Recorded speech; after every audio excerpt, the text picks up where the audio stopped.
Good morning. Duties. Oh yeah, we fast forward a lot. Nice. Due to numerous phone calls, emails, broadcasting laws, CBC lawyers, and out of respect for my agent, Katie, I have to take care of something before we get started. Warning. This presentation contains coarse language and mature subject matter. Viewer discretion is advised. It's the laws, it's the polite way of saying I have a mouth, I am politically incorrect, and if you have a problem with it, there's exits on either side. My name is Brian McPherson. I was born in Sudbury, Ontario. Grew up a pretty normal life. God, these pictures are horrible. August 21st, 1995, I ran into a guy I hadn't seen all summer long. Sorry, rewind. I was, during growing up, I became a baseball player. It was a passion. Scouted by the majors, was on my way, figured Toronto Blue Jays center field. I was going to be everything, that and a bag of chips, and a hell of a lot richer than what I am today. August 21st, ran into a guy, school registration. This was actually the last photo of me ever walking. Invited me out to a lake. We went out to the lake, had a great night. Next morning, got up, found a key to a trike and a quad, and we started bombing around. Came out of a tree cut line. I had the faster machine. He was about 100 yards ahead of me. Typical boy, can't let a guy beat you, so top gear, flat out, away I went, doing 65 kilometers an hour, started to get close to pass him when he cut me off. I turned to miss, went off a 4-foot embankment, flipped, landed on a foot-wide log on my back, and had the machine land directly on top of me. Unfortunately, conscious through the whole accident, probably one of the most scariest times of my life. Ambulance driver shows up, says, or first person showed up, said, "Are you okay?" I said, "I think I'm paralyzed." Of course, I can't breathe. I've got internal damage, blah, blah, blah, blah, blah. Ambulance shows up, asked me again, "What's the matter?" I said, "I think I'm paralyzed." Still didn't clue in. Finally, the third time I got asked and said it, then it dawned on me, this is probably going to be the greatest thing. I was transported by Stars helicopter from Boyle Hospital into the U of A, where I underwent massive surgery, basically crushed my T12 vertebrae completely in my spine. Spent 2 weeks in ICU at the U of A hospital. From there, I was transferred to the Glenrose. I was supposed to be there for 3 months. May have been kicked out after a month and a half. Yeah, we won't get into that story. I got home and turned to the bottle. I became a raging alcoholic. Couldn't deal with my life. Couldn't deal with the changes. 2-6 in the morning for breakfast, 2-6s for lunch, and whatever I could get into for the rest of the afternoon. 2 years of this went on. Finally, my mom and dad had enough. Tough love. What do you do? So they kicked me out. I couch surfed for a little while, but you can imagine in a world that's not wheelchair accessible, you can only get into so many houses and so many buddies' couches. Ended up living on the streets, sleeping under pine trees and dumpsters, doing whatever I could to survive. Very last time I ever spent on the streets, it was a brutal cold night, slept in a dumpster with garbage bags on top of me, and realized this is it. At 19 years old, this is how I'm going to die. Got in contact the next morning with spinal cord injury. Well, at the time it was Canadian Paraplegic Association. Told them my situation. They got me involved with a government subsidization for an apartment, found me an apartment, yada, yada, yada. Slowly started to rebuild my life. Met a guy in a wheelchair. He kept bugging me, come play wheelchair basketball. Like, fuck, no. Not my sport. Kept bothering me. Finally, one night, he asked me, and I said, "Tell you what, I'll make you a deal. If I come to a practice, do you promise to shut the hell up?" He said, "Yeah, absolutely." Sweet. He planned it for me to come out for a weekend. The son of a bitch did not tell me what he was doing, but I went for 2 days back-to-back, Saturday and Sunday. On the Sunday, the coach comes up and says, "Congratulations." I said, "For what?" He said, "You made the 1999 Canada Games team." I did what? From there, I went to the 1999 Canada Games team. I decided to stick with it. I played basketball till 2005 when I was inducted to the Alberta Hall of Fame. Again, basketball, not my sport. It was a reason to travel the world, travel the U.S., and do stupid things. The other guy came up to me, "Oh, we're at the baby picture. Nice. Should probably look behind me." Word. Met another guy who invited me to come try sledge hockey. Didn't know much about it. It was hockey. It was an excuse that I could beat people up and not get charged with it. Got onto the hockey rink. Within 6 months, I ended up signing a 3-year contract with Team Canada's development team. Started playing for Canada. Had the absolute incredible honor of representing our country in one of the greatest sports ever to be designed. This one, thank you. It's one of my favorite photos. This is about 5 minutes before I beat the living snot out of that kid. Sorry.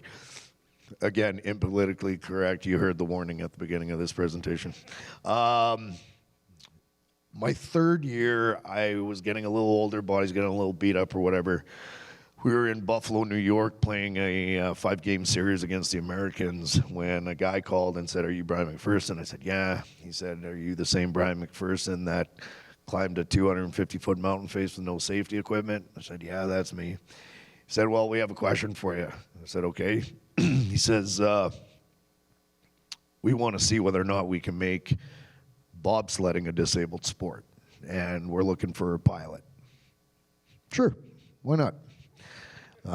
They said, "Are you able to come down to Park City, Utah? We're going to put you through a week driving course, and we'd like your expertise on the safety side of it," so on and so forth. So I did. I went down to Park City, Utah. We started with a 2-man bobsled. Really quickly realized, those things do like 120K an hour. When you flip upside down in able body, you're able to spread your legs inside the cowling to keep you in. Obviously, we don't have that capability, so we started putting roll cages in it and started putting 5-point harness systems in it, so on and so forth. When I started, it was a sport of 6 people. I fell absolutely in love. Anybody who knows me, if it involves speed and death, yeah, right here, call me. So I started racing sleds. This is now what is being used around the world.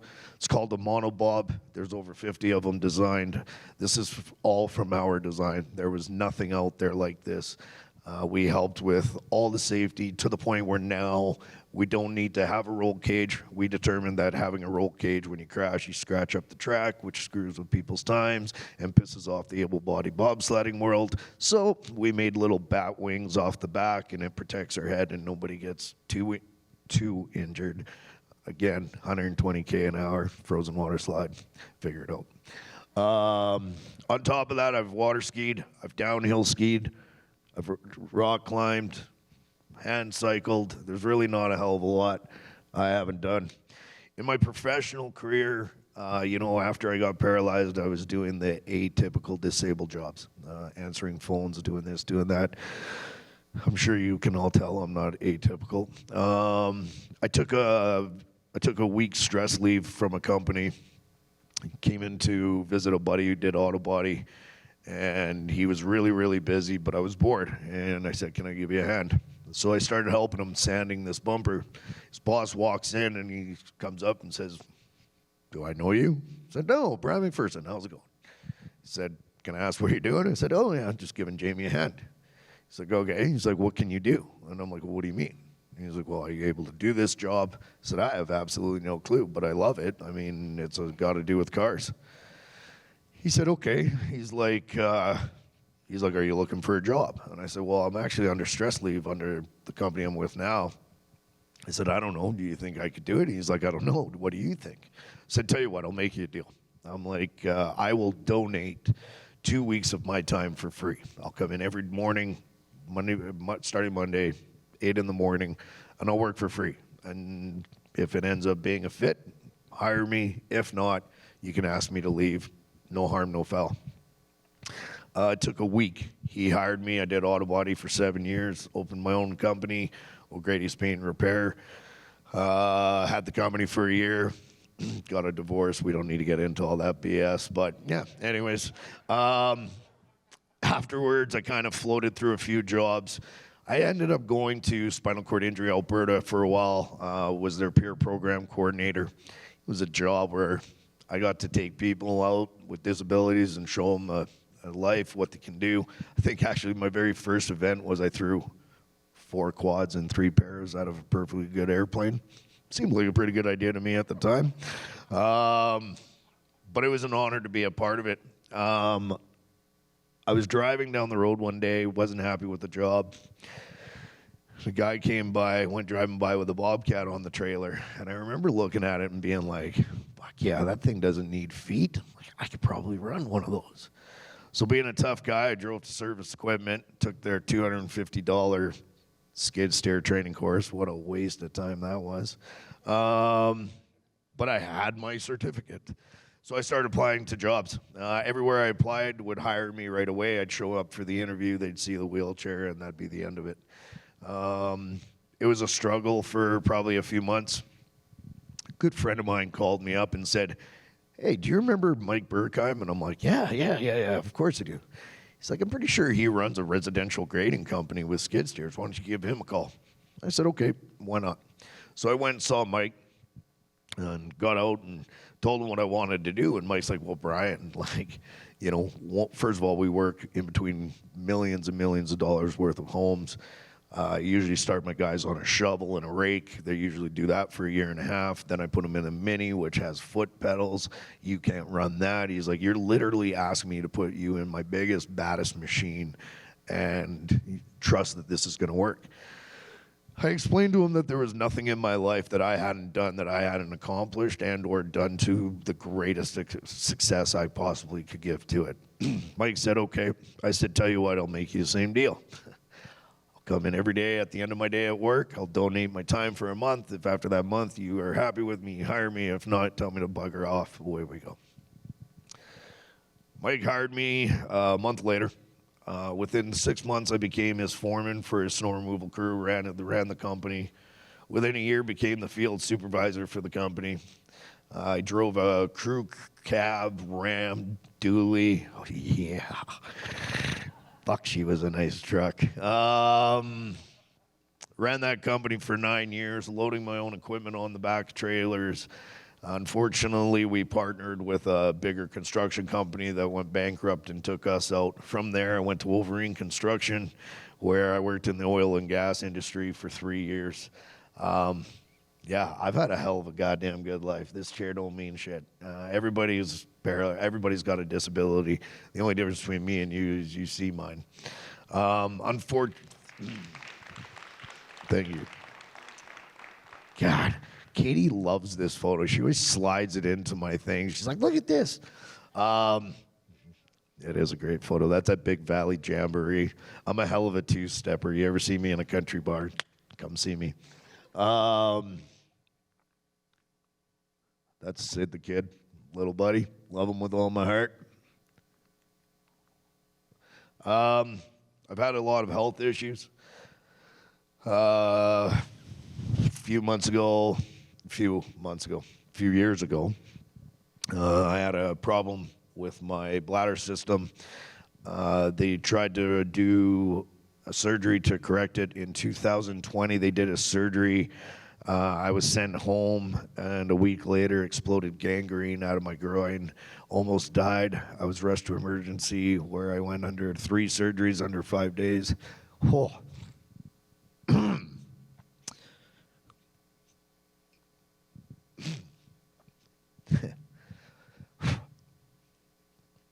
it. Last November, they had to go back in for the same surgery for the 6th time. Sat down with my mom and dad and went over medical assisted suicide.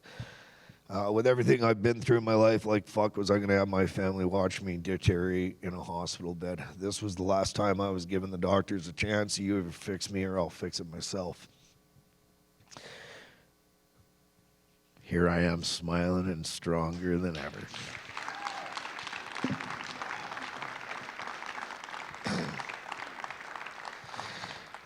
With everything I've done in my life, over a year and a half ago, my best friend, Bean Gill, came to me and said, hey, we're thinking about doing a reality show on CBC. I said, oh, yeah. She said, would you want to be a part of it? I said, do you think CBC, other than the nation, is ready for this guy? I think that's a fucking horrible idea. They came, they taped us. I've had the honor of being a part of Push now. We're just wrapping up season 2. You know, whoever thought that this melty white boy Albertan would be a TV star? Gross. I have the honor of freshly announcing that I've also been signed for another television show, and currently CBC is working with me for a 3rd television show. Nothing ever slows you down, you know. The only barriers we have in life is ourselves. I respect and love everybody around me so much. Zachary Weeks, now you got to admit, that guy, if you don't want to kiss him and squeeze his cheeks when you love him. But I've left everything to Zach when it comes to the advocacy about accessibility.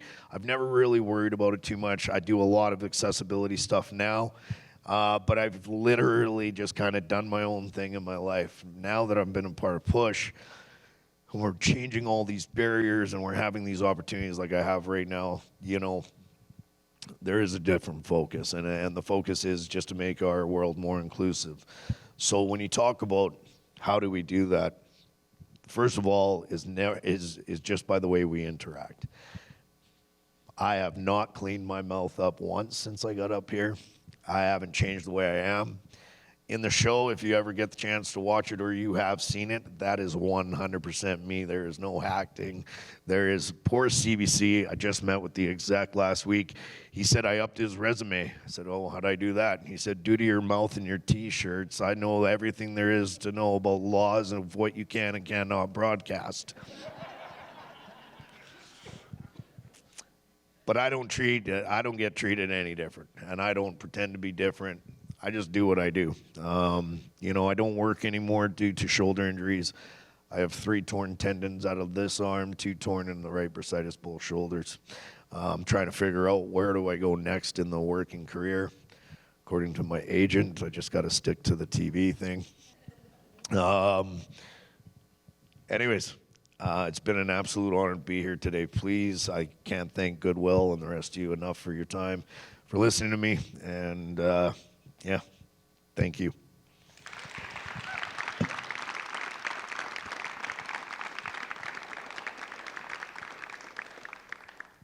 Brian, thank you very much. Thank you. I mean, story, obviously ups and downs, there's no question about that. I might have to take you up on the 2-step offer as a country fan, though. There you go. All right, let's do it. Do it. You know, I look back in how your life was drastically changed when you were a teenager, right? You know, typical boy stuff. I look back in how my life could have been in the same footsteps. I mean, I've been run over by a tractor. I've been in a motorcycle accident. Like, I could have been right down the exact same page as you.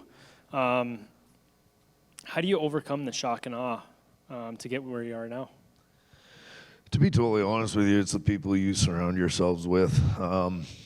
That gentleman I met in the wheelchair was the start of it, and from there it's just progressed and progressed. And my two of my closest friends are sitting right there, and you know, they have challenges. Some are stronger than mine, some are less than mine, but I look at these people and I respect them, and I just remind myself every single day, could be worse. Could be worse. And it could be better. I mean, you're a TV star now. Gross. That's so hard to hear that. Man.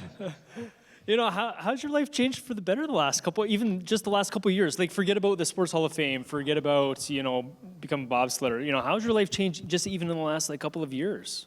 Yeah, it's been crazy. I really don't know how to talk about it. It's so surreal sometimes to me. Literally, I think it was yesterday. I had somebody, "Oh my God, you're Brian McPherson from Bush." I'm like, "Oh my God." It's an honor. It's been great. It's been fun.